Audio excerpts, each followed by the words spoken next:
So our message is a little bit long this day, so I'm gonna start on it now. And it is, the title of my talk is, Do You Have 2020 Vision?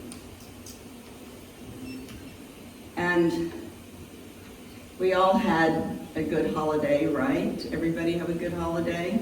I see some of you are back. Welcome back from your trips and your fun time of the holidays. Last week, if you weren't here, we had a special service where we wrote down that which we would like to release. We wrote it on a piece of paper, and anything that we didn't want to bring into this new year, we burned. And we burned it symbolically to release and transmute that energy, that old energy, and to make room for new beginnings. So when we release the old, we create a void. And nature does not allow a void. So when a void happens, we have to fill it. So I guess the question I have for you this morning is, when you let go of everything you didn't want to bring into 2020, what are you going to fill that void with? When we let go and we say, I no longer need this in my life. Are we getting feedback? Is there feedback? I'm hearing it, I think. Anyway, good. So what do we do? We do. Yeah. I've got to. Go turn down the Okay, all right, thank you. So what do we typically, when at the year's end, when we do a burning bowl and we symbolically let go, what do? We fill it with New Year's resolutions typically, right? So how many of you are making New Year's resolutions for 2020? Anybody making resolutions for 2020? So let me ask you a question. Did you keep the ones you made last year? Not fair. Not a fair question. Okay. So how many of you made a resolution not to make a resolution? Anybody? Yeah, that's what I did a few years back. I decided I was not going to make resolutions anymore because I wouldn't keep them anyway, and then I'd beat myself up when I didn't keep them. So I decided no New Year's resolutions. And why is it that we rarely keep our resolutions? Why don't we actually bring about the changes in behavior that we vow to make when we make a New Year's resolution?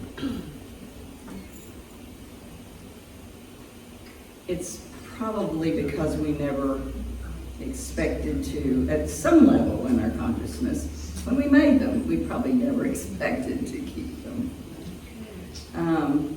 But it's always, we're told, a thing to do. It's what we should do, right? Right away, when we talk about resolutions, the word should comes to mind.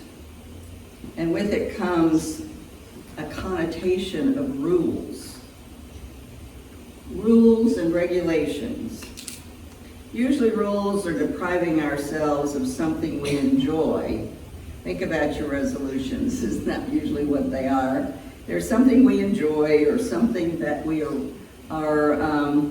it's sort of like there's a connotation, maybe it's subconscious, that these resolutions are restrictive. And we grew up having to do someone else's idea of what we should do, didn't we? We all did. Our teachers, our parents, our lawmakers, our ministers. And I don't know about you, but I didn't like all the rules and regulations that were imposed on me growing up, especially if they were from other people's standards and not my own. So I grew up, I guess, being a bit of a rebel. But my dad taught me that growing up to be my own person was the thing he would like to see me do. He said, don't follow the crowd. Think for yourself. Don't do something because everybody else is doing it. So I learned to have that mindset at a young age, and following other people's rules was not something that I would do blindly. Of course, there are a few rules that we learn to follow, and they're in our interest. Traffic laws and other laws about not hurting or being unkind to other people. So they're rules that are in our best interest. And so I think I've pulled these out before, but I pulled them out again for you.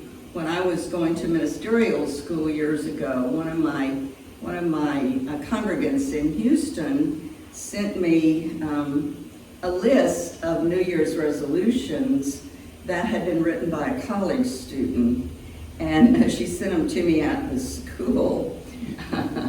And I still keep that list because I think it's kind of clever. So here was what this college student wrote as her New Year's resolutions. Return all 37 spoons to the dining hall. Limit online chats from 10 hours to 9 hours. Have a relationship that lasts at least 3 days and try not to have 2 at the same time. Don't go more than a month and a half without doing your laundry. Stop overdrawing your ATM account and write your parents tomorrow for more money. And the last one, stop putting things off. I have to admit, I could relate to a few of those. I'm not going to say which ones, but... But again, the word resolution, by its very definition in Webster's dictionary, is a turnoff to our free spirit. The word is defined in Webster's as rules, pledges, vows, perseverance, tenacity. But those of us who truly were born to be free spirits, we don't like to impose our own rules on ourselves, because there's enough other rules going around. So I think that kind of resolution, if you will, is designed to not be very successful anyway. So the other reason that we don't keep our resolutions, and this is an important one, is it's because resolutions are focused on our external condition or our external behavior. But you see, anything external in our lives is always precipitated by something going on inside of us, in our thinking, in our emotions, in our memories. So most of our resolutions revolve around losing weight or stopping some habit like smoking or overspending or drinking too much. If we're eating too much and drinking too much, spending too much, it's not the habit that we have to look at and worry about. It's the cause of the habit. You understand the difference? Mm-hmm. Unless you get at the cause, the habit's not going to go away. So we have to make a resolution that looks at us from the inside out. Nothing out here is going to change until something in here changes. The reason we smoke too much, eat too much, spend too much, is because we don't feel whole or complete. And we're looking to have that feel good, that food, that alcohol, whatever it is, to make us feel good, even if for just a short time. But the real healing comes from within us. So this is another reason we don't typically keep our resolutions, at least not long-term, because we're treating the symptom and not the cause. The symptom is just the alarm. It's just the sentinel that gets our attention so we can look for the cause. What would make us whole and complete? What could we do to change from the inside out? There are a lot of things. Most of us grapple with them. We have to learn to love ourselves. We have to learn to forgive self, others, God. We have to let go of our past. And we can't worry about things and people that we can't fix anyway. All these actions are important. But there's one more, and that's the one I want to talk about a little bit this morning. We really begin to feel whole and complete when we're living and expressing from our deepest desires. When we're alive with a dream, when we're alive with a passion, and when we're in pursuit of that dream, that's when we feel really alive. And this is where the 2020 visioning comes in. We dream our dreams, we give ourselves permission to pursue those dreams, and we create a vision to manifest that dream.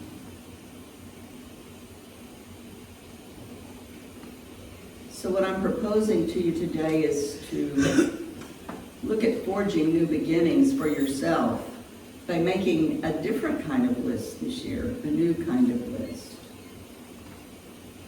Not a list of resolutions, rules, regulations, but a vision, a dream for your future. And when we create a vision, we use positive, affirmative words that light our fire, that get us excited, that ignite our passion. That all comes from the inside out. There's nothing out here that can do that for you. That comes from inside. When we speak of our innermost desires, they're God-given. God created each and every one of us to have desires. I think I've said this to you before, but the word desire is Latin, and it's of the Father. So that which created us to have desire, created us to have exciting, passionate lives.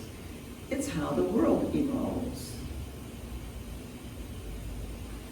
And when something really excites us, we look forward to doing it. It takes no effort because our heart sings. Can't wait to do it. So how would it be if this year your New Year's resolutions look like that? To really get in touch with what's going on inside of you, that would light your fire, that would give you a great passion, that would make your heart sing, that would create changes in your life. What if this year you start your new year by creating a vision for New Year's possibilities? So my question is, what are your dreams? What are the ones you laid aside a long time ago and said, I've got to be responsible, I can't do that? When was the last time you let yourself dream? When you let yourself think in terms of your dreams and desires? When was the last time you said to yourself, anything is possible. Anything is possible. And that when you said it, you really meant it. You really believed it.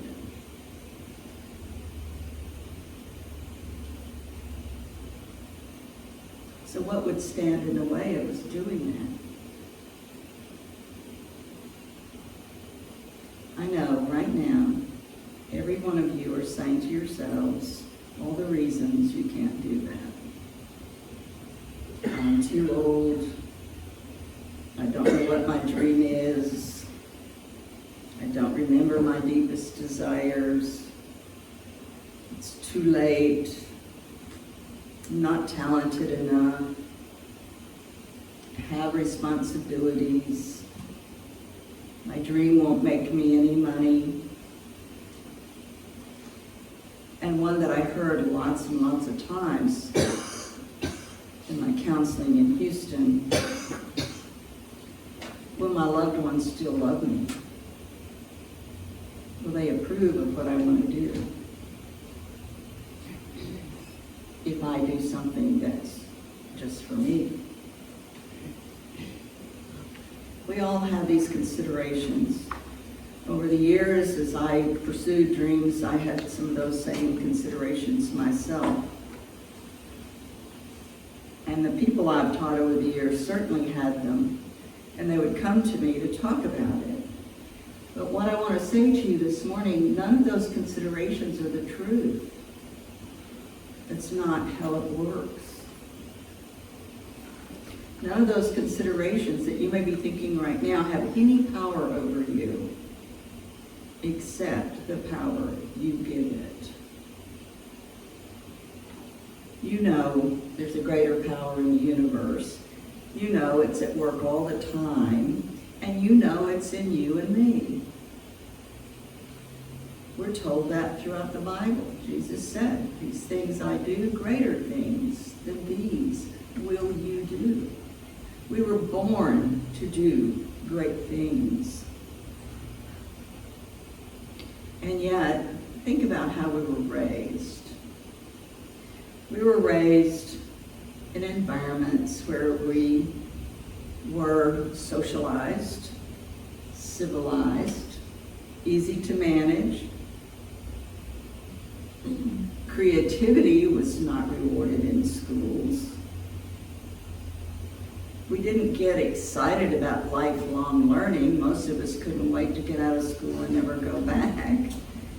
And so that lifelong learning and fulfilled yearning was not usually supported the way society was set up. But it's never too late to unlock your desires. It's never too late to pursue your dreams. It's never too late to live and actualize your fullest potential. It's never too late. When we doubt our own ability to achieve greatness, all we need to do is look at people like Abraham Lincoln. He failed in business at age 22. He lost a legislative race at age 23. He failed in business again at age 25. Had his first love die when he was 26. And he had a nervous breakdown at 27. He lost congressional races at ages 34, 37, and 39. He lost senatorial races at ages 46 and 49. And he lost the bid for vice presidency at age 47. He was elected president at age 52 and is remembered as one of the greatest leaders in world history. Anwar Sadat was born a peasant. Menachem Begin was a street urchin in a Polish ghetto. Winston Churchill was not a good student and had a severe speech impediment. Thomas Edison was kicked out of school. Julio Iglesias was kicked out of his high school choir. Jonas Salk discovered polio vaccine, which changed the world at age 72. And the list goes on. think Grandma Moses was in her 80s when she had her first art show. The one thing that all these people have in common was they had a desire, they had a dream, and they never let go of it. They somehow understood that the power in them was greater than any condition outside of them. And so what I really want to bring you today is an understanding of your inner power. How you are all created for greatness. That which created us with those desires. Your desires are not accidental. They gave us the creative abilities to manifest those desires. God never gave us gifts that He did not mean for us to use. And that's where the visioning comes into this lesson. The practice of visioning is how we manifest our dreams. You know, when we teach you in Unity how to pray so that your prayers get answered, well, teaching you how to vision so that the vision works is also important. I want you to start thinking about what your desires are, even if they were long lost. Think about them. In the book, The Hymn of Creation by the Rig Veda, it says, in the beginning, there was a desire, which is the first seed of mind. Remember, desire is Latin. It means of the Father. Your Creator created in you your desires. So when you want to vision, when you want to live with passion, you begin to identify your deepest desires. And sometimes that takes reflection and dreaming, letting yourself go.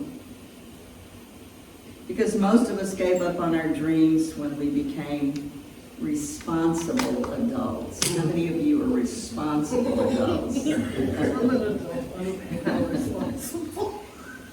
Responsible adults often give up their dreams. Be responsible.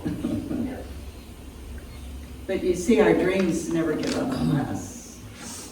Whatever your dreams were, they're still there. I have a great story because I taught this about 19 times in Houston. And I would always have people come up after class and talk to me about how it couldn't work for them. And this man came up after class and he said, I'm really too old. He said, I've always wanted to be a cameraman. But he said, I'm too old to go back to school. I don't have any experience. Nobody would hire me. You know, he had all the reasons why he couldn't live his dream of becoming a cameraman. I asked him, what would you do if you loved it so much that you would do it for free? And he thought for a minute and he said, I'd be a cameraman. But I can't do it for free. I have to make money. And I said, so Unity Church would love to have you. We have people who would gladly train you, and you could have fun. So I gave him the name of the person to contact in our church that was the head of the audiovisual department. And they got together, and this man started volunteering. He's now on staff, paid staff, in our Houston Unity Church in the audiovisual department, and he's in charge of the Wednesday night service. And every time I would see him, he would come up to me and hug me and give me a rundown of all the things he was doing for the church and how excited he was and how much he loved it. So even if your dream was something that maybe it's too late for your career, I don't know what your dream is, but But there's always a way to express it, because if it's a desire, the universe has your back. The universe is going to help you find a way to do that if you do your part. Deepak Chopra says in his book, The 7 Spiritual Laws of Success, inherent in every intention and desire is the mechanics for its fulfillment. Intention and desire in the field of pure potentiality have infinite organizing power. And when we introduce an intention into the fertile ground of pure potentiality, we put this infinite organizing power to work. Now, we've talked about this a lot this year, and we know that that organizing power is the law of quantum physics. And we know that when we know how to combine our thinking and our energy with quantum physics, we know how successful that is. And that's what Deepak is talking about in this book. He's speaking to us about the universal law, the universal principle of quantum physics. You can always count on it, just like gravity, once you learn how to use it. The field of pure potentiality is that which we call the creative force of God. God is infinite. Humans are finite, but God is infinite. So let's look a little closer at this quote of Deepak.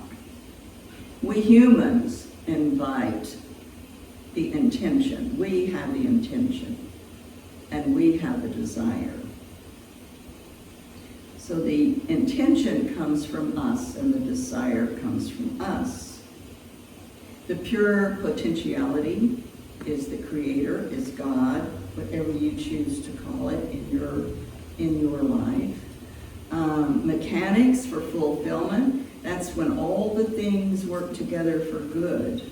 All the components are out there in the invisible, and they react to our intention and our desire. Infinite, the word infinite in that quote, is that infinite, that limitless, boundless, endless creator we call God.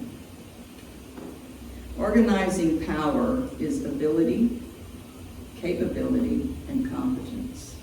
All of those work together to manifest our desires.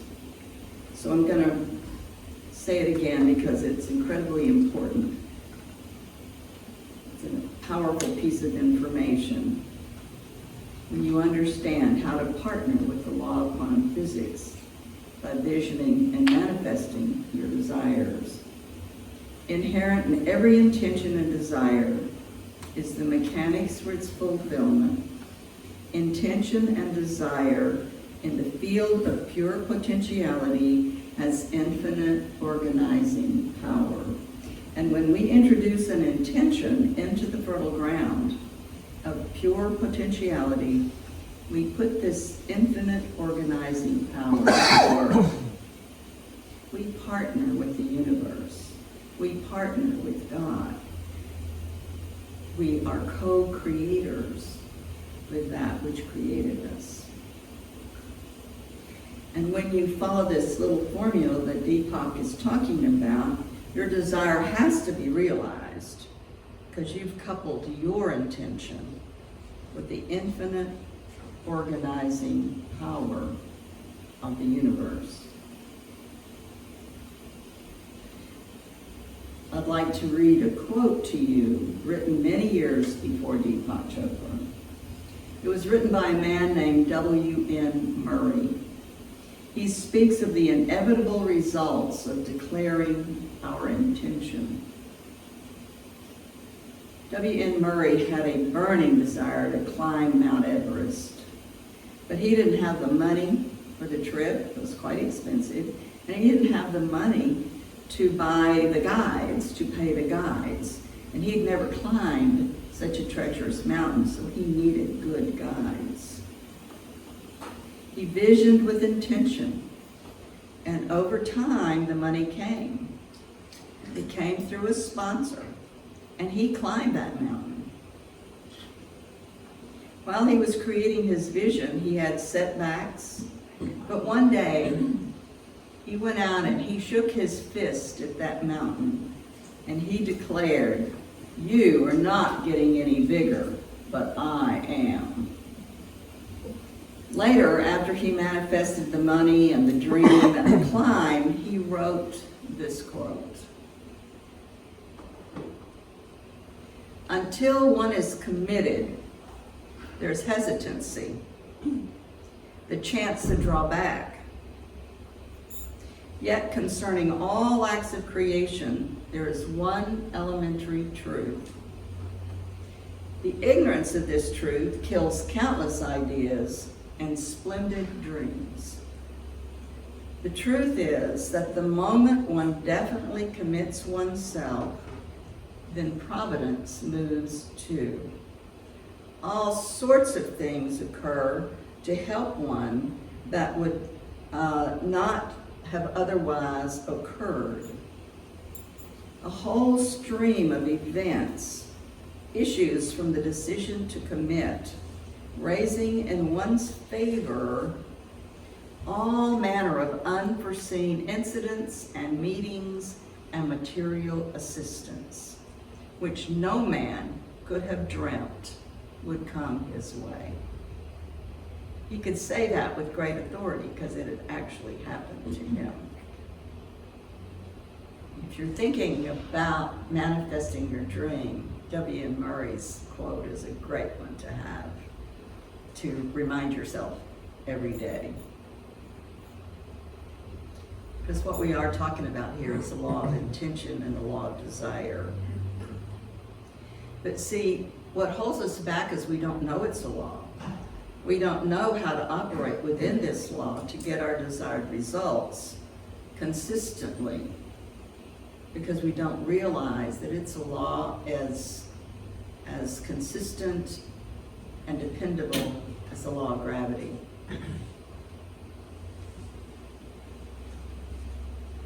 It may be that you're doubting what I'm saying, or you're unwilling to give it a test, and we all have choice, and that's okay. It's a choice, though, of just existing and of really living a life you didn't know was possible. This is what I'd love for all of you for 2020. We can be skeptical and not try. We can take a risk with doubt. But as W.M. Murray said, we have to do it committed, without hesitancy. And of course, everything is a risk, right? Getting a job is a risk, crossing a road is a risk, starting a business is a risk, a relationship or a family is a risk. Heck, eating in a restaurant's a risk. But remember this, winners take more risks than losers. And their wins add up. And what we remember is their victories, not their failures. So we always have that gift we've been given of desire. The question is, what will we do with it? I challenge you today to begin to rekindle and recall your desires. We do all have them, you know, even though we may have buried them. Begin to make a list. Begin to think back. What are the desires I laid down along the way? Are they still desires? There was another man that I knew about in Houston, and his desire had been to be a pro ball player, a baseball player. And he came to me after class and he said, "I'm really too old for that, and I never got into it, so there's no way I can be a baseball player."